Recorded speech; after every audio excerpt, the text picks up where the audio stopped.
Hipacondríaca apresenta Surra de Lúpulo. Oi pessoal, bom dia, boa tarde, boa noite. Eu sou Ludmilla, mais conhecida no Instagram como Hipacondríaca. E no programa de hoje, meus amigos, vamos encerrar, mas é encerrar com muitas aspas, o conteúdo sobre a introdução às escolas cervejeiras. E para fechar essa tampa, nós vamos falar da escola americana, amada e odiada. A caçulinha. Ou deveríamos chamá-la de rolo compressor das outras escolas, porque o americano chega assim, né? Chega, é meu, fui eu que inventei. Mas, para nos ajudar e a nos guiar nesse assunto, convidamos Eduardo Pelizon, professor e coordenador do ICB, sommelier de cerveja, mestre em estilo e mais toda essa parada aí, todo esse gabarito para poder dar essa aula pra gente. Então, Edu, dá um alô pra galera, por favor. Fala aí, pessoal. Esse Eduardo foi bonito, hein? Eduardo com R, né? Bem gaúcho, né? Tipo, eu tenho uma pegada narradora de futebol. Eu não fui, aí eu acho que eu fiquei assim, né? Entendi. Muito bom. Não, cara, eu vi que a Lu veio chegando. Bom, cara, prazeraço estar aqui com vocês. Obrigado pelo convite mais uma vez. A gente marcou já há algum tempo e é uma honra para mim estar no programa de vocês. Adoro falar de cerveja. Espero que eu cumpra com o objetivo de entregar o conteúdo legal como você tem entregue aí com os nossos amigos, né? Celso, Kátia, a galera que passou por aqui, outras pessoas queridas do mercado que passam por aqui. Então, estou muito feliz, estou louco para abrir uma cerveja e vamos nessa. Vamos embora. Então, vamos embora. Seja bem-vindo, Edu. E eu sou o Leandro, mas podem me chamar da Águia Careca das Neipas.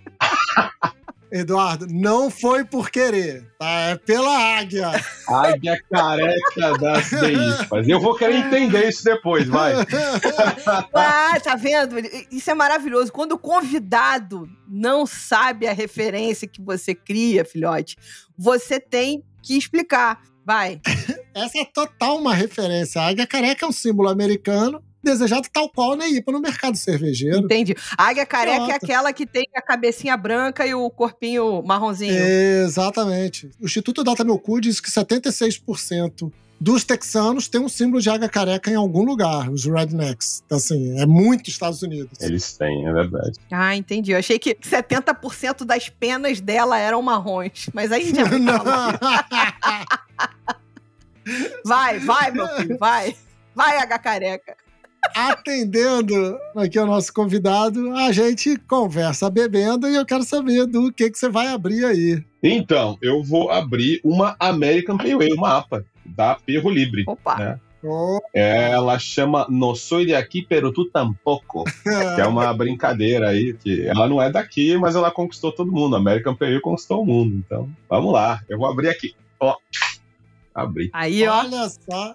A gente gosta de convidado que faz o defeito especial com a gente. É isso aí. Aí. E você, Lud? Bom, já que a gente vai falar de escola americana, voltamos recentemente dos Estados Unidos. Muito chique! Opa! Fui lá tentar ver se eu pegava Covid, mas eu não peguei, meus amigos, então tá tudo bem.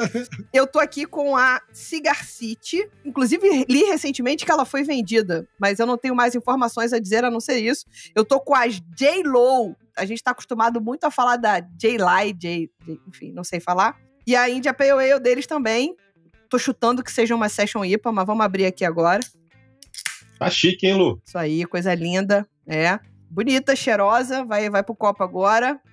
Ó. Vamos servindo, ó, essa corzinha dourada maravilhosa. E ela chegou com isso aí, não me falou nada. A gente já se encontrou depois que ela voltou de viagem. E ela, ó, só boca de siri. Leandro, não me acompanha que eu não sou novela. Águia Careca das Neipas. O que você tá bebendo aí, seu famigerado? Eu não fui aos Estados Unidos, mas eu fui à Serra Carioca e aí eu trouxe a Bruder. Na verdade, a gente recebeu a Bruder. E eu tô com a IPA da Bruder, uma Dry Hopped aqui. Isso aí. Uma IPA dele. Vou tentar abrir aqui fazendo o som. Não foi bom, foi fraco. Leandro. Foi um POC. Pede pra sair. Pede pra sair, Pede pra sair! Pede pra sair! Mas a cor dela tá bonita, hein? Dourada aí, ó. Fazendo o serviço sommelier. Olha ele, hein? Que isso, maravilha.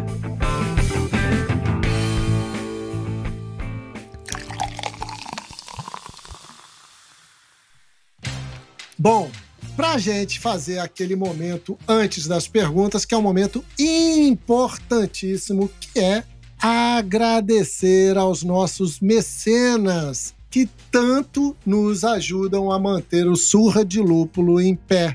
E as contas que vêm com Surra de Lúpulo, que a gente inventa moda, então elas não ficam menores, elas só aumentam. Para agradecê-los, eu queria listar aqui alguns de vocês, meus queridos, como símbolos dessa gratidão. Ana Cláudia Pampion, Oscar Freitas, Marcelo Máximo, Bárbara Soares, Giovanni Tonelo, Edson Carvalho da Icola, Ciro Neto, Suzane Sampaio, Gabriela Rubens, Gleison Silveira, Gleicin, Cláudio Bolzani, Fábio Bossada, Débora Lenin e Michel Souza. Muito obrigado, gente. Torne-se você também um mecenas do Surra de Lúpulo. Como é que você faz isso? Acessa o apoia.se/Surra de Lúpulo e escolha o apoio que cabe no seu bolso. Temos 3 opções para você escolher e calibrar de acordo com a sua possibilidade. Muito obrigado a todos.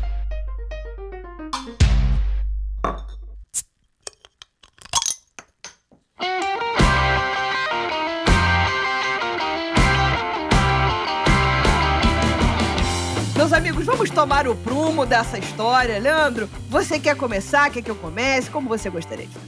Eu gosto muito da parte da história, né? Então eu começo. Então manda bala, filhote. Eu gosto muito de entender como é que vem isso. E aí, Edu, eu queria saber exatamente isso. A história da escola americana. Se é possível a gente ter um marco histórico, algum acontecimento que fala assim, foi ali, a partir desse ponto que tudo aconteceu. Cara, a escola americana, ela é tratada como escola, como vocês falaram, né? A filhota das outras é a mais novata, digamos assim, dentro das escolas que os guias tratam, né? É a Millennium. Exato. Então, a história da cerveja nos Estados Unidos, ela tem muitos eventos muito marcantes e ela também, a gente sabe da força do povo americano de se espalhar e influenciar o resto do mundo. Então, a gente tem lá coisas de primeira cervejaria ter em Manhattan, por exemplo, lá em 1612, a gente vai ter eventos como esses. Lá no século XIX, você vai ter para os primeiros alemães, holandeses vindo da Europa para trazer levedura lager. Uhum. E aí começa, né, a se expandir muito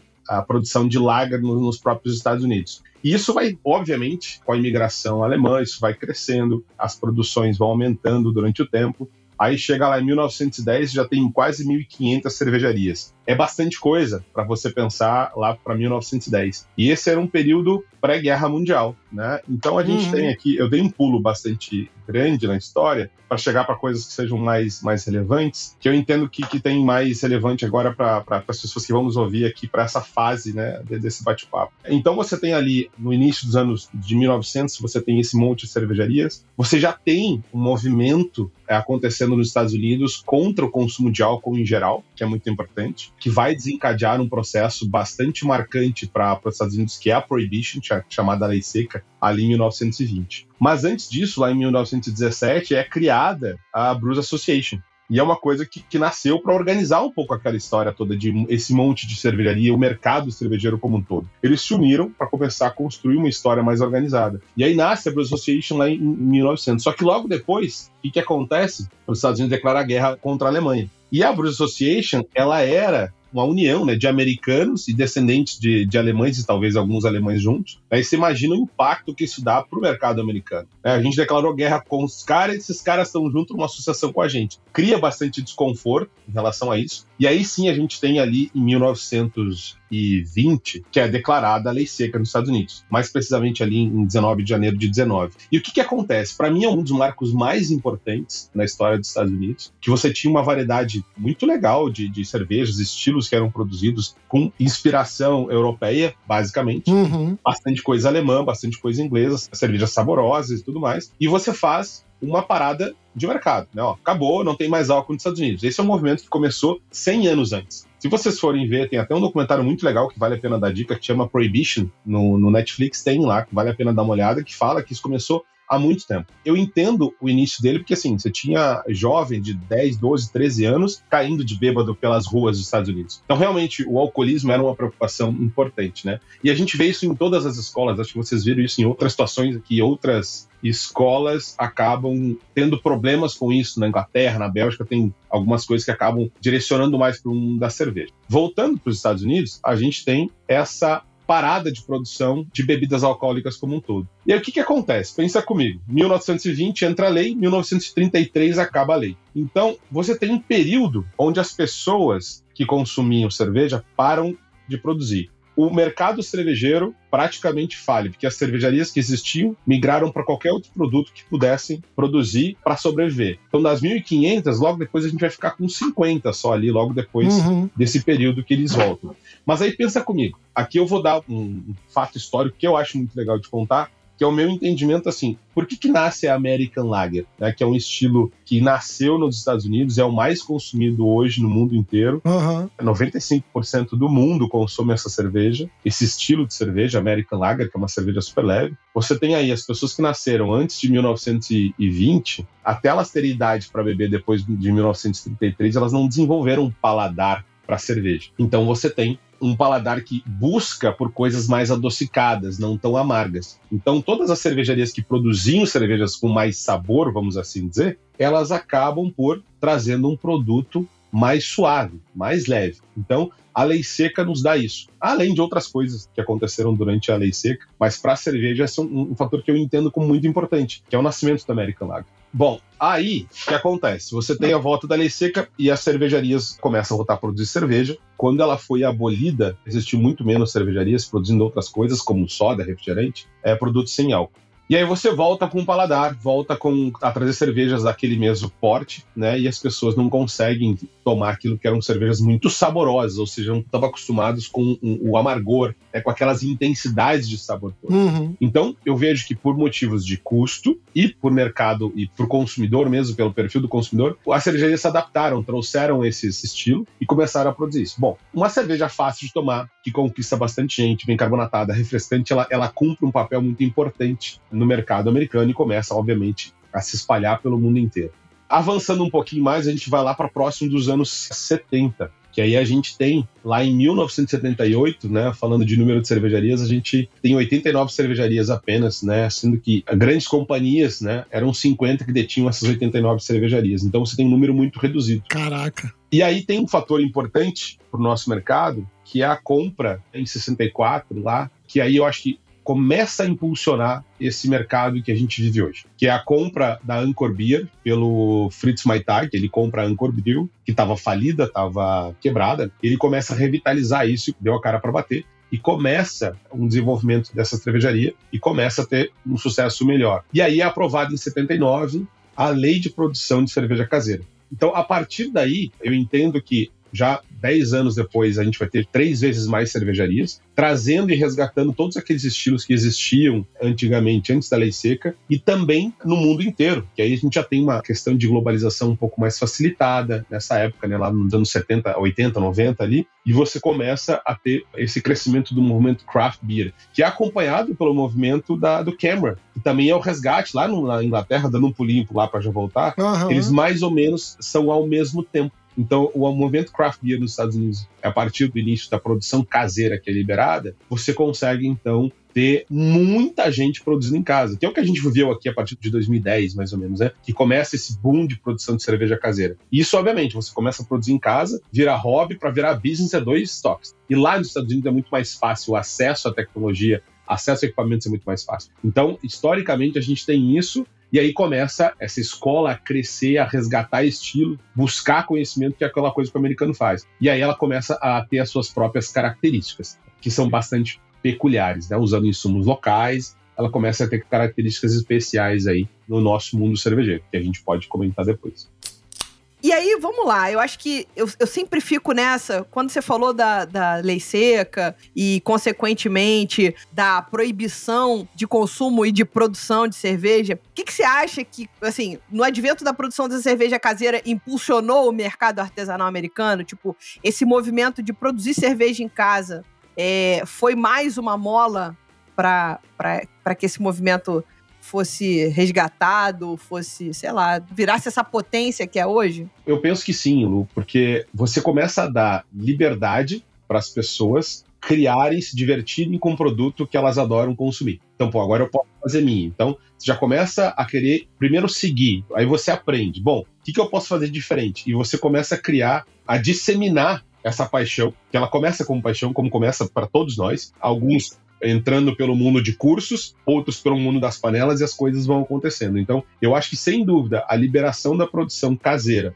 nos Estados Unidos, ela é a mola que impulsiona, sim, a produção de cerveja nos Estados Unidos, porque, como eu disse agora há pouco, você tem a paixão, você vive ela, e daqui a pouco, assim, as pessoas começam a dizer, sua cerveja é boa, por que você não abre uma cervejaria? Isso é natural. Uhum. Para quem produz cerveja, eu acho que isso é muito natural. Pô, por que você não abre a sua? Por que você não abre a sua? Nossa, eu faço cerveja desde 2012. Das minhas primeiras panelas, era aquela coisa horrorosa, que a gente sabe que as primeiras são sempre horrendas, né? Você tá de primeira é sorte, né? Porque a gente sempre brinca que a consistência que é o difícil. Então, o mercado começa a crescer a partir disso. Nos Estados Unidos, por que ele cresce mais rápido? Ele é mais exponencial que no Brasil. Você tem disponibilidade de insumos locais. O lúpulo lá, hoje, nossa, eles brigam qual é o cara que produz mais lúpulo, em termos de quem produz mais, né? Que é a região dos Estados Unidos ou a região da Alemanha. Então, quem produz mais lúpulo em termos de volume? As variedades, né? Nos Estados Unidos a gente sabe que tem características muito especiais de lúpulo. Tanto que hoje, alguns estilos, a gente tem como... Você nem lembra, às vezes. A gente que estuda sabe, mas se for perguntar para alguém que uma IPA e o cara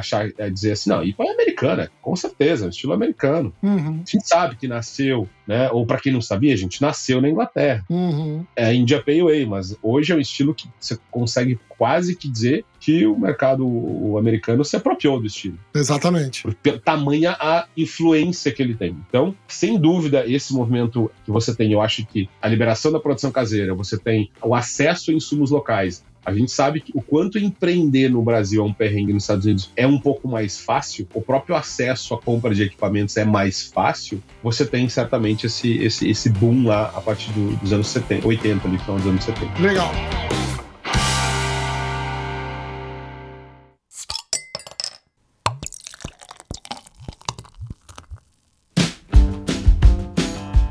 E aí, eu queria conectar, então, o que a Lud perguntou e o que você começou a responder, porque eu fico pensando assim, com esse movimento de crafts, de pessoas fazendo cerveja em casa, né? Cervejeiros em casa, todo mundo caseiro, lá com as suas panelas e tal. Isso deve ter borbulhado um grande ambiente de laboratório, de experimentar, de criar estilos e tal. Então, assim, deve ter gerado um volume de experimentações e novos estilos. Só que, como você falou, os americanos também se apropriam de outros estilos, como se apropriaram da IPA. Uhum. E aí a gente precisa saber quais os principais estilos da escola americana e as características sensoriais destes. Boa, nossa. Tem 3 horas de programa pra nós aí? Peraí que eu vou abrir meu BA. Puf! Abre aí o BA. Puf. Mais de 100 e pra cacetada estilo, aí a gente separa lá os americanos e começa... É que assim, cara, falar de guia é um troço legal também. A gente pode discutir um pouco isso depois. Mas tem...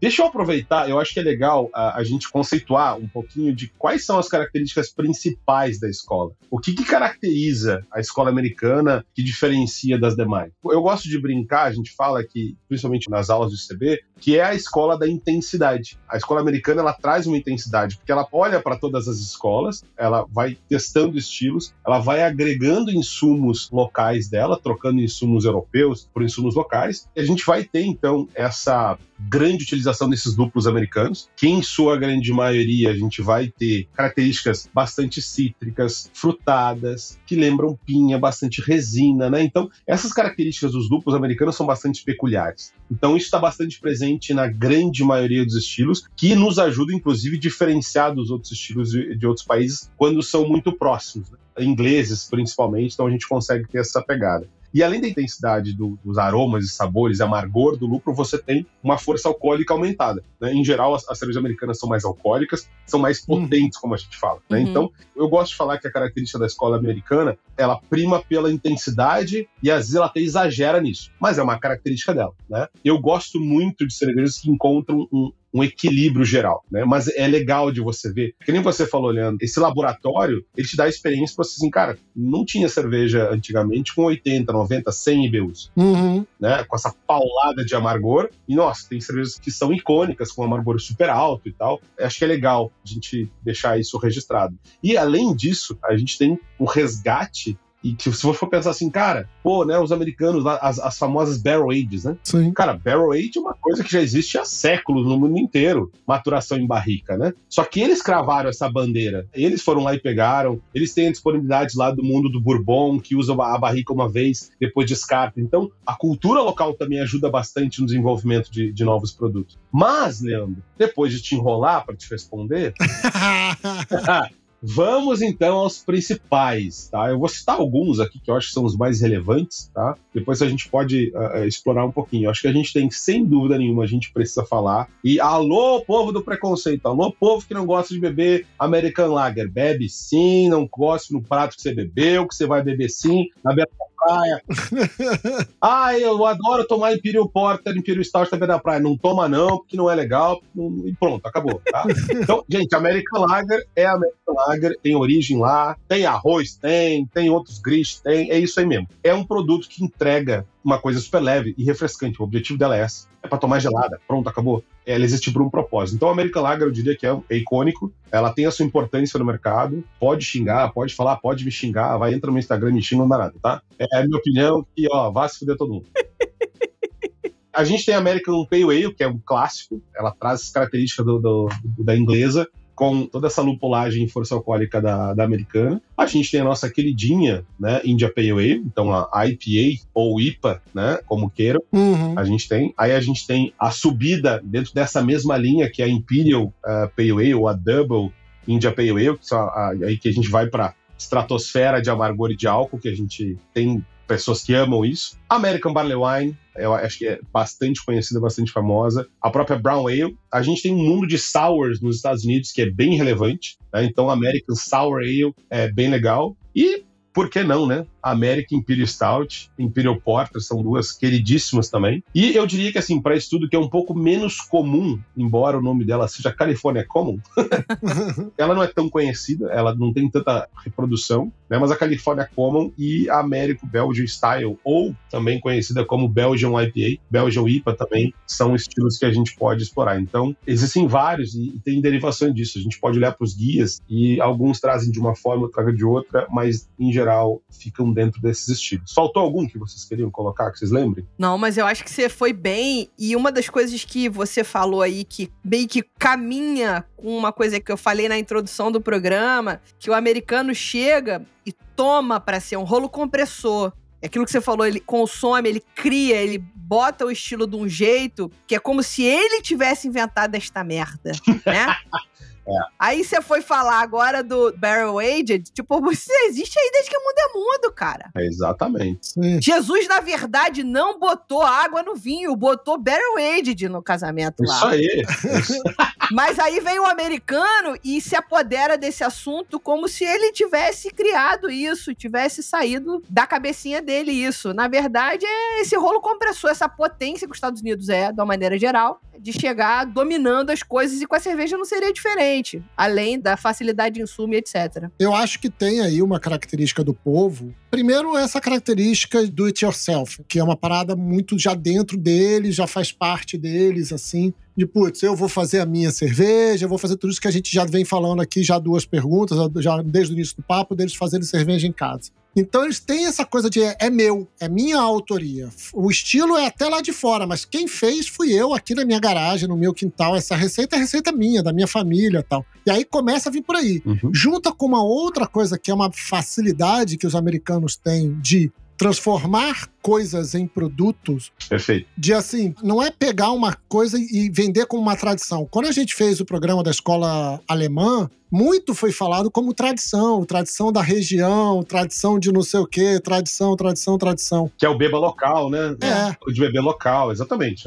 Os Estados Unidos, pelo que a gente está conversando aqui com o Eduardo e eu tô ouvindo, e eu tô conectando essas coisas, tem muito essa mentalidade do... Cara, isso aqui vira um produto. Então, se vira um produto, eu preciso comunicá-lo como tal. E aí, meu amigo, entra o rolo compressor de uma máquina que vem desde os anos 40, 50, experimentando comunicação, publicidade, produto e batendo e ditando o mercado. E é um país muito grande, né, gente? É um país que consome muito, é um país que, independente das crises, como eu tive recentemente lá, e eu já tinha visto isso da última vez que eu fui em 2019, é um país que tem muito filho, é um país que tem muita criança, cara. Na boa, você vai lá, a família pequena tem 3 crianças. As famílias têm 4, 5, 6 filhos. É um negócio bizarro. E é característica econômica do país também. Até pra gente não enveredar demais por esse caminho, mas tem a ver com a escola pública. Sem dúvida. De qualidade até o final do ensino médio, né? O 2º grau, sei lá. E aí ele que se lasque. Nem todo mundo vai fazer a universidade, felizmente ou infelizmente.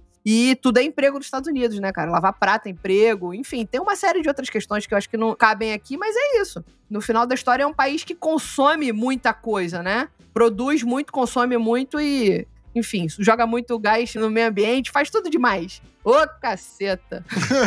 Com certeza. É a porra do exagero, cara, porque, assim, se você olhar as crianças deles, cara, vamos pegar aqui pessoas que não foram. Se você pega qualquer filme de teenager, cara, os caras, eles têm um driven, uma coisa de competitividade. Exato. Desde cedo.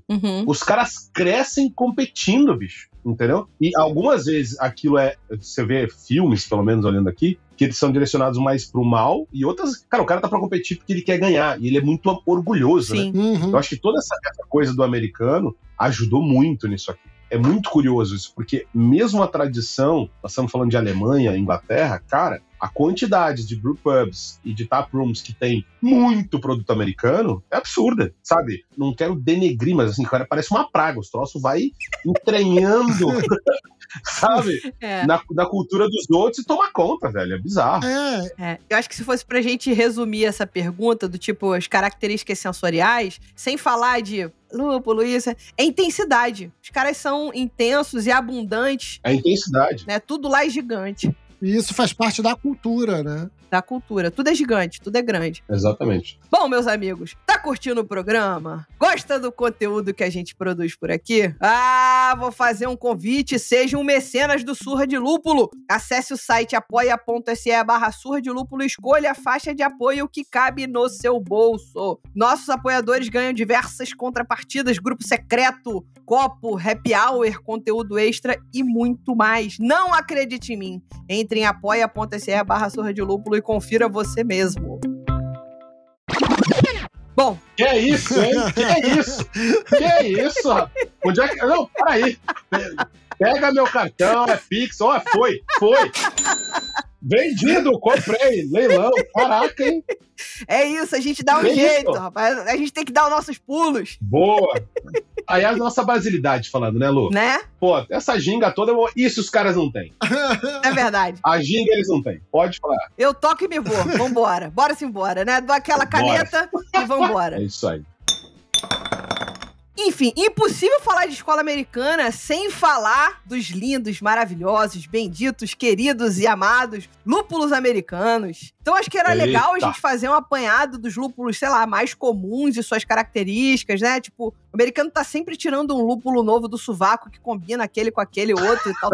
Então acho que era legal a gente dar essa situada geral pra falar com a galera. O que você conta pra gente sobre essa parte? Cara, legal. Bom, vocês sabem que minha veia principal é ser um sommelier, mestre em estilos, mas para chegar onde a gente chega, a gente precisa saber de onde vem as tretas, né? Então, sim, a gente tem vários lúpulos. Eu penso que a gente poderia separar hoje em dia, você colocou muito bem, Lu, os clássicos e tem, sabe, toda hora tem uma coisa nova. Então, vou até aproveitar e contar a historinha rápida. Eu visitei o Vale de Yakima, que esse foi o prêmio que eu ganhei quando eu fiquei em primeiro lugar lá em 17, no Campeonato Brasileiro de Sommelier. Cara, e a gente chegou lá e tinha um lúpulo, e era muito legal, porque eram todas a mesma base, eles estavam só testando um lúpulo, né? Então, uma fazenda de teste de lúpulo, você imagina a delícia que é aquilo de você ficar inventando coisa, né? Testando o produto. Maneiro. O que eles fazem, né, nessas fazendas? Eles começam a fazer cruzamentos. Então, cruza aquele com esse e vê o que dá, né? Claro, vai demorar um tempo para saber se vai desenvolver a níveis de produção alta, para poder vender e tal, mas é o que acontece muito. Cara, e é muito doido, você chega lá e tá lá, H 472. Legal. Como é que é o nome? Não, é H472.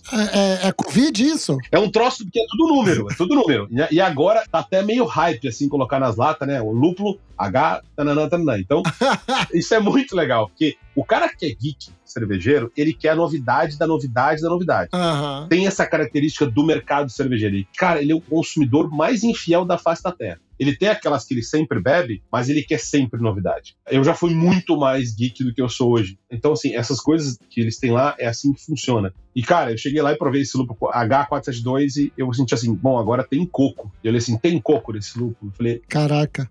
Você nunca pensa que tem coco. O que é isso, coco num lúpulo? Uhum. Eu pensei, cara, mas coco vem da barrica. E, cara, aí dá uma zona na sua cabeça. Mas é isso. Então, eu acho que é isso que é divertido. Você começa a criar receita, e eu agora recentemente criei receitas agora pra perro, e é muito legal você começar a fazer cruzamento. Só que você não tem certeza do que vai dar, porque muito de cerveja é experimentação, né? Então, assim, eu separei aqui algumas coisas que eu acho que são legais, que eu considero coisas mais clássicas, né? A gente tem hoje um direcionamento muito maior, e pesquisas, inclusive, e o uso muito mais de lúpulo de late hopping, né? Que a gente fala que é lúpulos muito mais de aroma, buscando explorar muito mais os óleos essenciais. Uhum. E lembrando, acho que vale colocar, já devem saber, mas eu vou falar igual, lembrando que lúpulo serve para amargor, para aroma. Mais óleos essenciais é mais aroma, mais alfa-ácidos é amargor. Então a gente tem aqui clássico, Cascade, check, né, que a gente vai ter muita pinha, muito grapefruit, clássico pra caramba. Chinook, bastante fruta tropical, frutas vermelhas, lembra um pouco de fruta de caroço.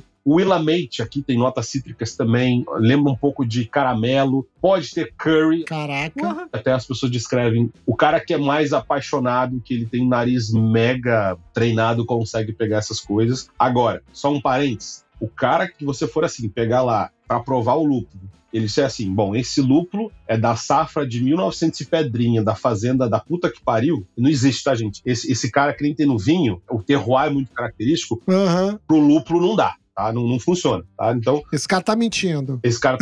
É muito difícil. Olha, acertar o lúpulo, assim, até vai, mas o cara cravar qual é a safra, não dá, tá? Gente, eu coloquei aqui Centennial. Centennial é um baita de um lúpulo clássicozão também, tá? Puxa muito pra limão, pra floral, pra frutas tropicais. E aí tem o Cincoy, que é outro muito parecido com o Cascade, mas também tem essa coisa de pinha, sabe? De frutas cítricas. E aí tem 3 queridões aqui. Um que teve um puta... assim, foi amado por muito tempo e depois teve um problema de produção, que é o Amarillo. O Amarillo é um lúpulo super famoso. Check. Ele tá bastante tropicalidade, bastante laranja doce, esses tons cítricos também estão nesse conjunto. E hoje em dia, a gente olha muito para as produções, a gente tem 2 lúpulos que são clássicos, mas muito queridões ainda, que estão entregando muito, que é o Citra e o Mosaic. Citra e Mosaic estão entregando muita coisa legal, né? Então você tem aí no Citra frutas tropicais. Eu lembro que lá no início ele puxava muito, dependendo das safras, para manga, né? Fruta de caroço, ele vai trazer muitas essas coisas tropicais. O Mosaic aí ele vai trazer também essas mesmas frutas, só que agregando um pouco mais de herbal, ervas e tal. Também mais citricidade. Esses são alguns lúpulos que a gente for parar, a gente vai citar um monte de coisa. Mas eu acho que assim, fazendo um apanhado, a gente consegue encontrar bastante em uso esses caras aqui que eu citei como os clássicos, vai? O que vocês acham? Eu falei brincando check, porque eu tô aqui com a garrafa da Bruder na mão, e à medida que você foi falando, Amarillo, check. Cascade, check. Check. Citra, check. Se você só não falou o Nugget. O Nugget, Tirando o Nugget. Tudo check. O Nugget é um cara mais durão, né? Que ele é usado mais pra amargor mesmo. Mas ele, por exemplo, aqui, ele é meio pai do Mosaic, entendeu?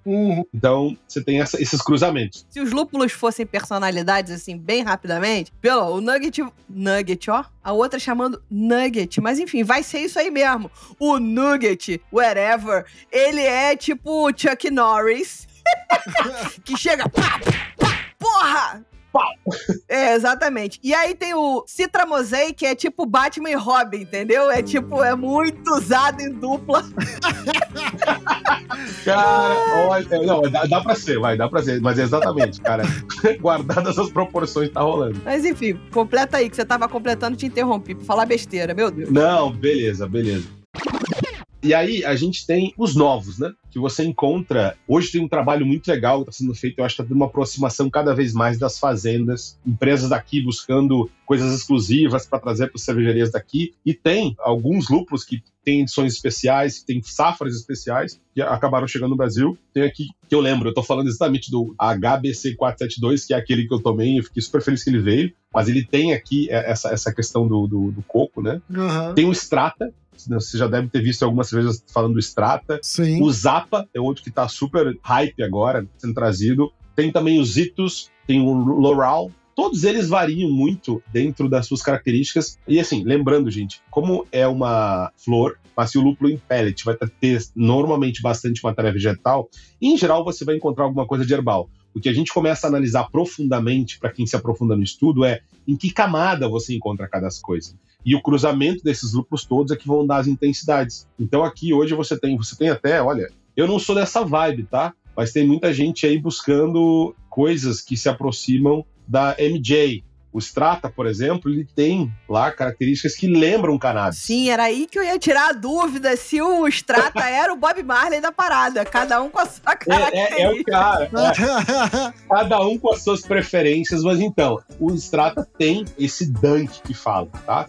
Não é o meu mundo, eu não tenho essa propriedade sensorial, digamos assim, para discorrer sobre a cannabis, mas ele traz as características. Não tem muita gente que busca essa semelhança com o dunk que fala, né, que tem na cannabis, na MJ e tal. Mas então, a gente sabe que, em geral, mais uma informaçãozinha aqui, curiosidade do mundo da cerveja, o lúpulo, ele é uma flor trepadeira que é parente prima da cannabis. Sim. Quem nunca ouviu em sala de aula... Lê, você já fez aula, não? Você já fez o curso, não? Não, ainda não. Eu sou o satélite. Eu tô sempre lá, mas eu nunca tô.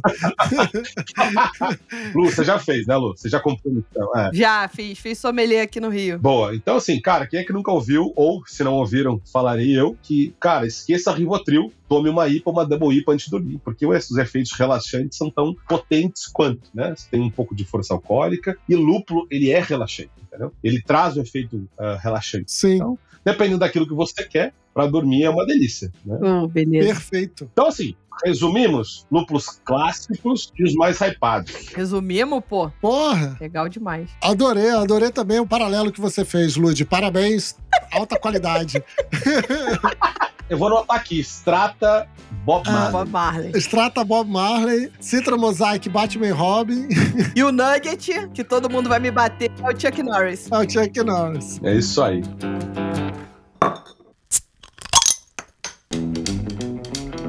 Infelizmente, a gente começa a caminhar pro fim deste papo aqui com o Edu. Mas já? Mas já é assim. É pra gente deixar com gostinho de quero mais, meus amigos. Eu volto. É isso. Chama que eu volto. É isso, pô. E aí, você já provocou essa pergunta lá na frente. Lá né? atrás, então a né, gente Leandro? quer saber. A provocação é atrás. Ô, louco, meu! O cara tá se defendendo de toda maneira. A provocação tem que ser na frente, não pode ser atrás. Ai, tu tá demais, hein, Ludmilla? Hoje tu tá que tá. Parei. Afiada. Tá demais, gostei. Então, lá no início do programa, nem trás nem frente, no início do programa melhor, né? Você já levantou essa questão dos guias. E a gente quer saber qual é a diferença do charme do funk, digo, do BA pro BJCP. E você acredita que o fato dos americanos terem o seu próprio guia de estilos muda alguma coisa no mercado americano ou não? Então, são duas. O BA, que é o Brewers Association, é uma associação. E eu entendo, assim, aqui a gente tem uma entidade mais antiga, que começou lá em 1900 e pedrinha, e você tem uma forma de ler o mercado, uma forma de mapear o mercado, que eles entendem como a correta. Eu não vou defender, nem tenho preferência por nenhum por outro. Eles têm características diferentes. Se você perguntar tanto para um como para outro, um vai meter o pau no outro. Isso é óbvio. Tá? Vale lembrar que os dois têm origem americana, mas hoje em dia, certamente, eles têm colaboradores do mundo inteiro, né? O BJCP tem um foco bastante grande no produtor de cerveja caseira, ele foca muito nisso. No cara que faz em casa, ele tem um pouco mais de história dos estilos, ele é um pouco mais abrangente em relação aos estilos. O BA é um pouco mais sucinto nas suas descrições. Tanto um quanto o outro nos causam confusão. Lu, você que já fez sommelier, quando você pega lá os cruzamentos de estilos, e agora, no sensorial, como é que eu vou saber? Tem estilo que se cruza, que tá bem no meio, e você tem que encontrar aquela camada da terceira camada que vai te dar, ou, né, somar as características sensoriais que vão te entregar uma cerveja para saber se é aquilo ou é outro. E eu acho que a forma de apresentação deles também muda. Você tem lá no BA, você tem por famílias, ou seja, as ales, as lagers, e depois as híbridas, por exemplo, e depois a origem do país, da onde veio. Já o BJCP, ele classifica, né? Por exemplo, as IPAs lá, tem uma série de IPAs ali que eles classificam. A leitura que eles têm é um pouquinho diferente. Eu entendo que os guias vieram para colaborar muito com o mercado. É mais um derivado, né, do mercado que vai evoluindo. Porque ele nos ajuda, olha só, ele criou uma profissão que é o beer sommelier. Ele criou estatísticas que te permitem, bom, será que eu estou fazendo bem? Será que eu estou fazendo errado? Será que está perto? Será que não dá? Então, mas tem que ter um cuidado, você me fala assim, é a visão do americano. Nos dois guias, eles tem origem americana. Então, sem dúvida nenhuma, é mais uma daquelas coisas que você falou, Leandro, eu acho que produtou, né? O americano produtou mais uma coisa. E, cara, ele colocou nas caixinhas. E quando você pensa no consumidor, isso dá um salto. Porque você colocar lá cervejas e nenhuma crítica, mas o mundo belga, por exemplo, tem muitos belgas que, assim, cara, que guia o quê? É brune, é blonde e acabou. Acabou. Né? E é forte, fraco e acabou. Não tem esse detalhamento todo, essa preocupação toda. Então, eu acho que sim, ajudou muito no exponencial da escola americana. Da gente ter... cara, porque eles são muito focados em experiência do usuário, experiência do consumidor. Né? Como é que a gente melhora? Como é que a gente traz mais gente? E é uma coisa que eu vejo que no Brasil a gente precisa fazer. Como é que a gente traz mais consumidores para o mercado? Concordo totalmente. Não é criando um guia. Já foi. Já vamos seguir o deles, entendeu? Não precisa ter um guia nosso. Aí a pergunta é, será que vamos ter uma escola brasileira? Será que não vamos? Essa discussão é muito ampla. Eu acho que a gente tem que agora como é que a gente traz mais gente para o mercado? Como é que a gente melhora? Como é que a gente é mais consistente? Obviamente eu divaguei um pouco aqui, mas eu acho que sem dúvida nenhuma ele ajuda em certo sentido, também nos atrapalha. Porque é muito mapeamento, é muita coisa. O guia, o JCP acabou de ser atualizado, né, agora no final de 2021. Então, assim, e tem outras coisas que vão acontecendo que o guia, eles vão mapeando o mercado e vão evoluindo conforme o mercado evolui. Agora você tem uma atualização do JCP que teve e não tem mais Gose lá, que é um estilo alemão. Agora é o European Sour. Então, assim, cadê o clássico? Cadê a tradição? Será que não jogou a tradição para trás? Não deveria ter os dois? Não sei. Mas assim, eu acho que ele ajudou muito, continua ajudando. E pro consumidor, cara, hoje quando você fala IPA no Brasil, pelo menos na minha rede, mesmo que o cara não seja cervejeiro, essa eu já ouvi falar. Essa é amarga, né? Essa é forte, né? Exatamente. Eu acho que isso é um derivado, sabe, né? De você ter um guia que ajuda a gente a entender as coisas, da mesma forma que existe o mundo vinho, né? De uma forma diferente, mas existe também. Ajuda a gente simplificar as coisas, direcionar as coisas de uma forma mais clara. Mas do seu devaneio eu vou puxar uma parada que me fez pensar aqui, que é, talvez o trabalho no Brasil não seja trazer mais gente para o mercado, mas seja entender que o mercado já está aí, o brasileiro já bebe cerveja. Então o que a gente precisa entender é como inserir outros estilos na rotina dessas pessoas. É isso aí. Não é falar, beba cerveja. Já bebo?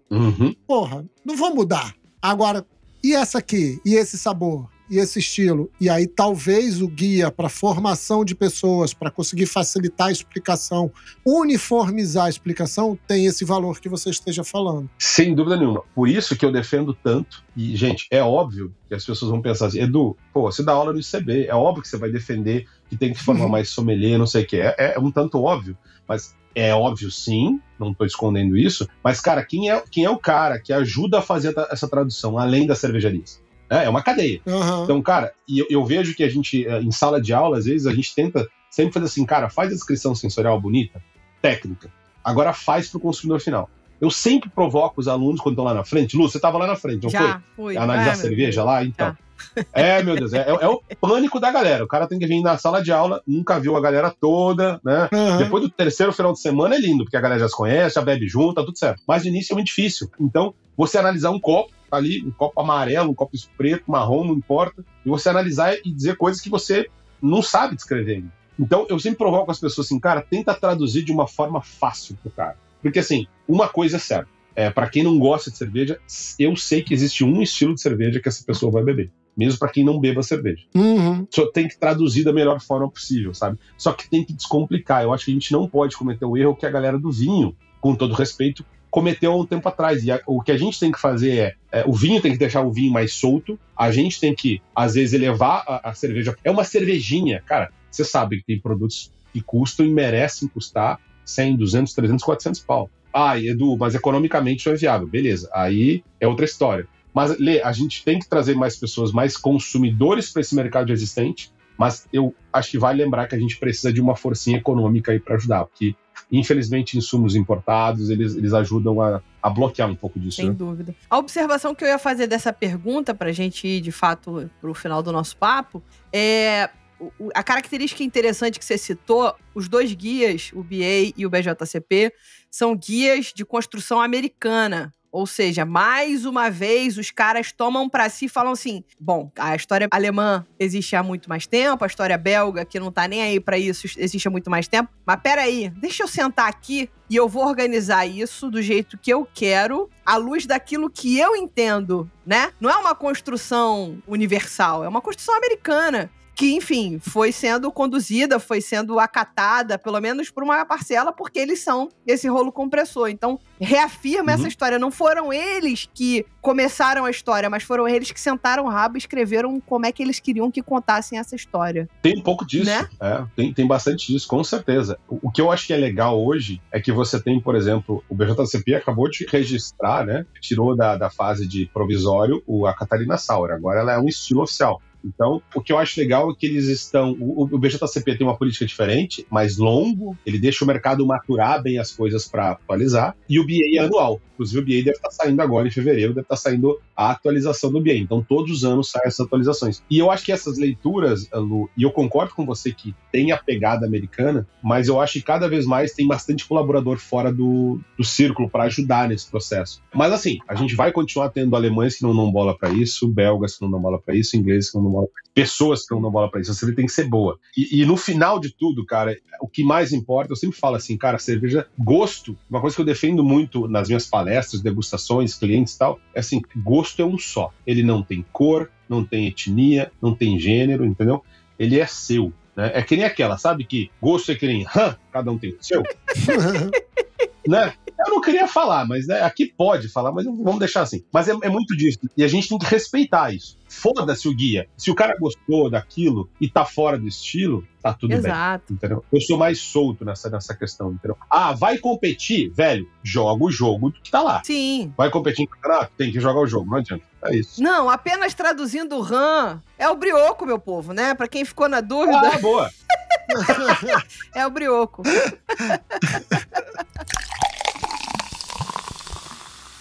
Bom, infelizmente, a gente encerra aqui para quem não é mecenas. Porque para quem é mecenas, esse papo maravilhoso, delicioso, continua com uma perguntinha a mais para a gente continuar falando dessa escola polêmica, juvenil, milênio, que é a americana. Adolescente, né, gente? Adolescente é essa merda aí, ó. Tá adolescendo muito mal. Eu tenho em casa e eu posso falar, é foda. É foda. Então, meu amigo, se você não é mecenas, resolve essa parada aí pra você poder escutar este conteúdo a mais que a gente vai produzir já já. Maravilha. Edu, muito obrigado por estar aqui com a gente, por responder essas perguntas, por participar, trocar esse conhecimento conosco. Fiquei muito feliz em conhecer mais a escola americana. Gente, prazeraço falar com vocês. Adoro a vibe de vocês. É muito divertida. Obrigado. A gente tá compartilhando essa selva. Assim que a gente for pro Rio aí, eu aviso vocês pra gente tomar uma. Faça isso. E, pô, foi uma honra. Espero que vocês tenham curtido aí, a galera que tá ouvindo. Obrigado pela paciência aí. Procura lá, quiser chamar no Instagram pra bater um papo. Tô sempre à vontade, sempre tranquilo pra gente falar sobre cerveja boa. Muito legal, muito obrigada, Edu. E assim, meus amigos, foi mais um programa. Mas vocês acham que eu acabei? Não acabei, não. Vamos aumentar a podosfera do Surra de Lúpulo? Pega o link desse programa agora e manda para um amigo que gosta de cerveja artesanal. Aquele que não gosta, manda também. Que vai que ele começa a gostar quando ele ouviu a voz do Leandro, que parece com a do Fábio Porchat. Judite. Ou ainda, compartilha nas suas redes sociais, marcando a gente. Nos ouça no Spotify, Spotify, Google Podcast, Apple Podcast, Deezer e outras plataformas de streaming. Gosta do conteúdo que a gente produz aqui? Faça um review nosso na plataforma preferida. Isso ajuda na distribuição do nosso conteúdo. Inclusive, o Spotify agora dá estrelinha. Adoro estrelinha. Dá 5 estrelinhas pra mim lá. É isso, meus amigos. Até semana que vem. Obrigada. Obrigado, gente. Valeu.